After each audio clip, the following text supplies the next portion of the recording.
Good afternoon, folks. Chief McCone here. Coming to you today to talk to you about actually severe weather safety. It's that time of year. It's April. Fortunately, we've had pretty decent weather so far, but it's West Texas. So as we all know, it could hit us at any time.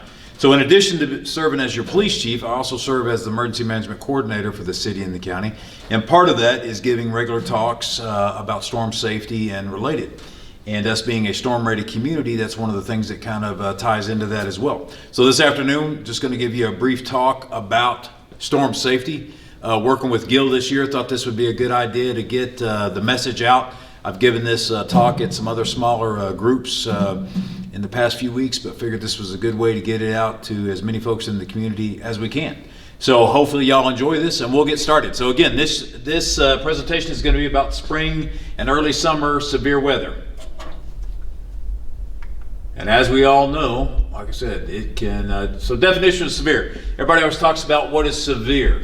We hear about hail, we hear about wind. So when we're talking about hail, if it's 1 inch or more in size, or 58 or more miles per hour wind gusts, obviously that's going to be severe. I mean, those are going to meet the test for being severe. So kind of be on the lookout for that. Tornadoes, obviously, is something else that's going to be considered severe. We recently had the opportunity, and hopefully as many folks were able to do it as possible. I put it out on social media for the Storm Watcher training that they were able to log into over the last week or so through the Zoom meetings. Hopefully a lot of you were able to do that. Had some good information out there. So again, definition of severe. We always, again, that's one of those things you want to look at. 1 inch or more of hail size, 58 plus mile an hour wind gusts, and then tornadoes. Those three things, particularly in this part of the state, we've got to look at are going to meet that definition of severe. All right, so here's a slide that's interesting, and this is from 2003 all the way through 2020, and these were tornadoes in the Lubbock area. And I'll read some of these, and I don't want to, just bore y'all too much with the numbers, but back in 2003 we had 21 tornadoes. 2004 we jumped down to 5, back up to 2005 we jumped back up to 26, and then in 2006 we have 13, and then 2007 though, as y'all can see, it jumps all the way up to 43, and then 2008 back to 8, and then 31, and then so forth. So you see, it varies from year to year. And then 2019 we had 23, and then in 20 we had 3. So you never know. That's why we want to put out the information as much as possible about the severe weather and the tornadoes in our area, because each year it may be something different. All right, let's see what our next slide is. Severe weather climatology.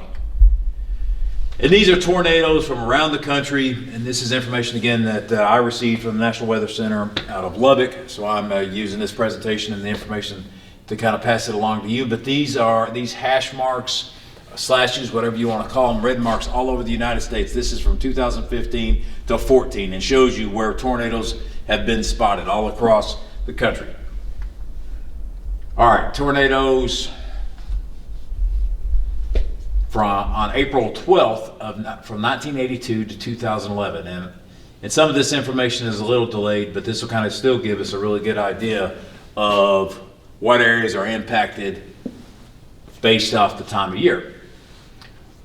April 26th, let's jump ahead to that. And y'all will notice that these colors start changing. Obviously, the darker being the higher percentage, the lighter color being the less. All right, so now we jump forward to May 10th, same time frame, 1982 to 2011. And a lot of that, this would be, give or take, our part of the country right in here. And we've got very severe here, and it just graduates out. And we're not out of the red, so to speak, until we get well over here into New Mexico. So our area of the state, we have to be really mindful of these things this time of year. And let's go to May 17th. Okay, now it's almost right on top of us. Y'all can see this dark area and these different shades of, I'll call it red or amber there. Jump ahead to May 24th. Even more concentrated in our area of the state. May 31st, now we're really seeing, that concentration of probability of tornadoes within 25 miles is what this is. So it is right here in the West Texas and Panhandle area for us during that time frame. Jump ahead to June 7th, even more concentrated. June 14th, the darker area has moved up northwest of Texas, but we've still got a lot of the red and the orange colors over our part of the state. June 21st, getting a little better for us. And then, okay, so we talk about, so what can we do? What do we need to do? Basically, like anything, we need to have a plan. You need to, it's recommended, or I'll recommend to you, maybe that's even a better way to put it. Have you a box, have you a bag of stuff that if you had to grab it and get out of your house, you could just grab it and go. That would have water, maybe some non-perishable food supplies, meals ready to eat, those type of things that you could have in there that would have a extended shelf life. A radio, battery operated radio. Check those on a regular basis because you don't want those to get corroded. A flashlight with good batteries in it. And these are things you're going to have to check. All those things have in some type of go bag or a box that you can just grab and go, or go down to a storm shelter if you don't already keep that stuff down there. Obviously, we've got the public storm shelters here in the city that I'm going to make sure that we have bottled water and some different things like that available if we need those. Hopefully we don't, but if we do. Okay, so what can we do here? And again, we'll talk about this. So again, we're going to have a plan. Like anything else, we need to have a plan of action. So here's kind of what I just talked about. Have a plan, developing a tornado safety kit, disaster supply kit, battery operated weather radio that I was just saying, a map to track storms, a battery operated TV or radio as well, shoes in there. That's another good idea. Your car keys, maybe have extra set if you have them, and maybe even a spare cell phone, or at least have your cell phone close by, and maybe even put a charger in there, and one of the portable chargers where it's got the little battery, or I say the battery, the box that you can hook your charging wire into, obviously, because if the power's out, it's not going to do you any good to have a cord that would normally hook into a wall. So think about those things, or anything else. These are just suggestions, but if there's anything else you think you would need or want to put in there, by all means, please do that. Stay informed. That's the biggest thing. And we put information out, through social media as much as we possibly can, which a lot of y'all look to for information. But if there is a storm or hazardous condition, those social media outlets may or may not be available. So pay attention to watches and warnings. And so what does that mean? We always hear, especially when storms start coming up, what is the definition of those? So a warning is issued when a hazardous weather or hydrologic event is occurring, imminent, or likely. A warning means weather conditions pose a threat to life or property. People in the path of the storm need to take protective action. So it's kind of putting us on notice, hey, this is a possibility, we need to be on the lookout for it. A watch, and I'm kind of going in reverse order. Obviously the warning is the most severe, and then we'll go down to watch. A watch is used when the risk of hazardous weather or hydrologic event is increased significantly, but its occurrence, location, or timing is still uncertain. A watch means that hazardous weather is possible. People should have a plan of action in case a storm threatens, and they should listen for later information and possible warnings, especially when planning to travel or have outdoor activities. All right, so down to advisory. And again, this is from the most severe, which is the warning, down to the least severe, outlook. So an advisory is issued when a hazardous weather or hydrologic event is occurring, imminent, or likely. Advisories are less serious conditions than warnings that cause significant inconvenience, and if caution is not exercised, could lead to situations that may threaten life or property. Okay, pretty self-explanatory. So let's look at outlook. An outlook is issued when a hazardous weather or hydrologic event is possible in the next week.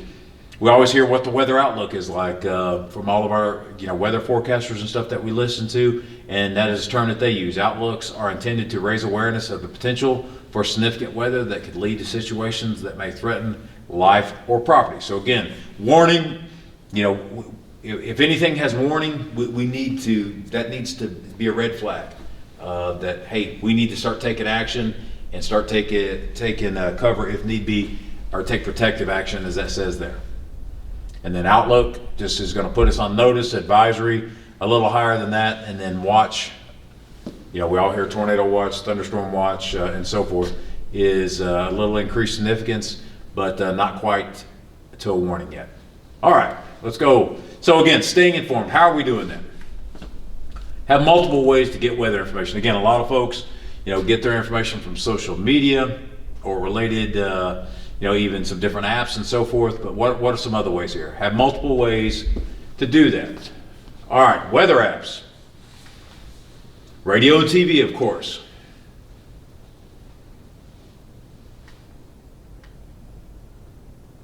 The NNOAA weather radio is another one. There's one of those radios we were talking about. Community reverse 911, outdoor warning systems. We put that on social media. We test our storm warning systems on a regular basis, monthly. We've even put it out there if bad weather moves into the area, we don't activate those for obvious reasons. But we test those on a regular basis, so that's one. You've got our outdoor warning system, reverse 911. Everybody has heard about it, and we've got quite a few folks signed up, but as our Rave Alert is a system that everybody can sign up to. And we'll put that out again with this, the link to sign up for that. We'll make sure that that's a part of this as well. So anybody that hasn't signed up yet, please do so. You can get weather alerts, community events, and so forth. We use that. It's a great tool that the city and the county have partnered together to make sure that it is available for each and every one of you. Warning sirens, sometimes known. Okay, so this is another way. Sometimes known as the wireless emergency alert system, the commercial mobile alert system. Everybody's got that. They'll hear the buzz on their cell phone go off, so they're going to get those alerts as well. Just like that, you'll see something pop up, emergency alert, flash flood warning this area till 3 a.m. Avoid flood areas, check local media, National Weather Service. So everybody has seen those. Be careful depending only on mobile device exclusively for weather information. That's what I was saying about social media. Don't depend solely on that. Look at other avenues. Likely to be disruption in service. Again, it said that earlier as well. So have different avenues to get that information from, because if things start shutting down, you don't want to be looking for information on something that is no longer in service during that weather event. All right, identify your safe place for shelter, underground safe rooms or interior rooms. Okay, so I want to talk about the underground shelters and so forth for a little bit. What we're going to do over the next week or two, similar to, I'll switch gears here just briefly. We've sent out a lot of letters to local businesses trying to update our information. So similar to that, we are also going to be sending out letters to identify where storm shelters are at. And that information will be kept confidential.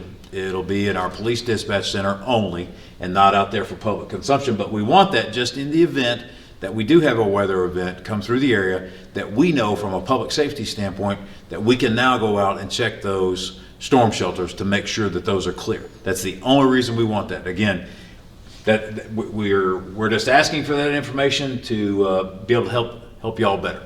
So be on the lookout for those. We'll be sending those out, like I said, in the near future over the next week or two at the very latest. Call us if you have any questions about that, but again, we want that information to be able to check those should we have a weather event. So identify your safe places or shelter. If you don't have a shelter, obviously identify a safe room or a area in your house or a neighbor's house or an area that you can go to that is safe during an event.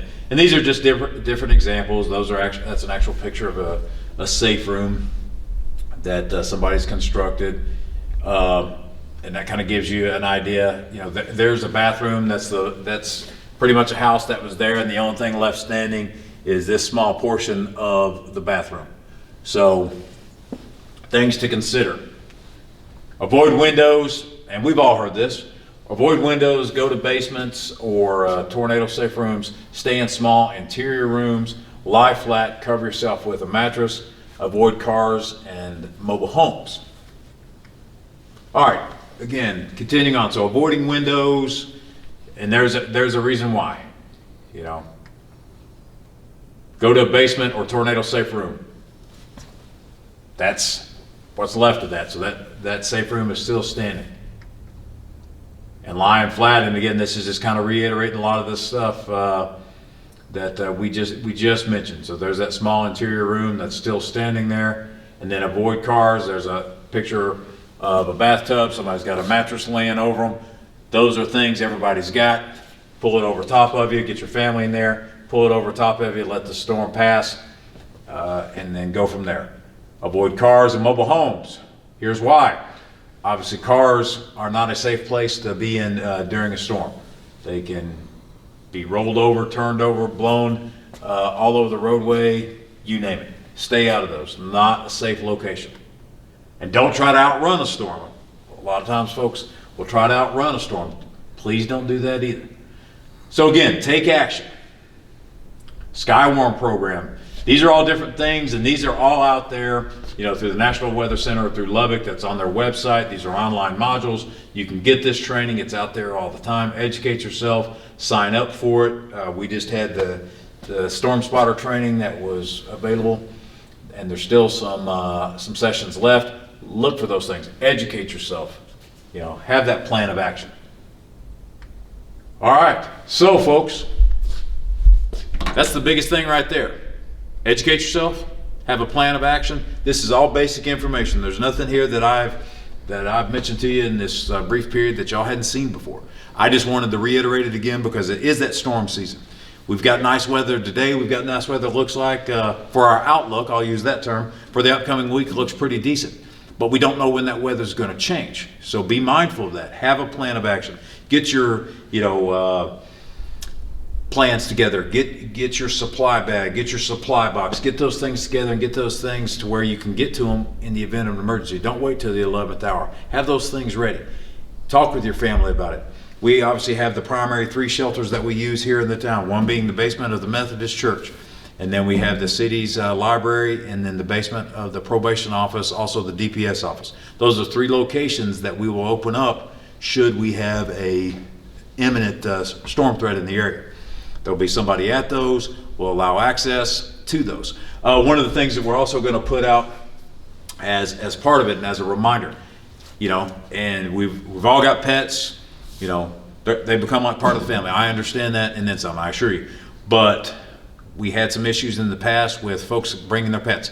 If it's a animal that you need for medical reasons and so forth, yes, those will be allowed. But if it is just a family pet, unfortunately, you're going to have to find another location for your cats or dogs to stay during that weather event, because we just don't have the room for the folks and the pets and so forth. The other thing we will also make sure that's in the storm shelters is PPE. We obviously still have COVID-19 that is still part of life at this point. So in addition to bottles of water and then the PPE is what we will also have on hand there for everybody. So again, pretty straightforward. Take action, educate yourself, make a plans. Make sure you've got different venues that you can get your information and so forth. And let us know if you have any questions. I mean, this was all basic information, real short, but just wanted to take the opportunity working with Gil to get this information out to the community to make sure that y'all had it, and it was just kind of put back in your mind, because it's easy for all of us. We all have that happen. If it's not something we think about, we easily forget about it, that yeah, it is that time of year. There could be bad weather. And anybody that's lived in West Texas for any period of time knows that, but just thought it was a good opportunity and a good idea to remind y'all. Please let us know if you have any questions, comments, or concerns about that. We will help you and get you the information that we can. I appreciate y'all's time. Thank you, and have a great day.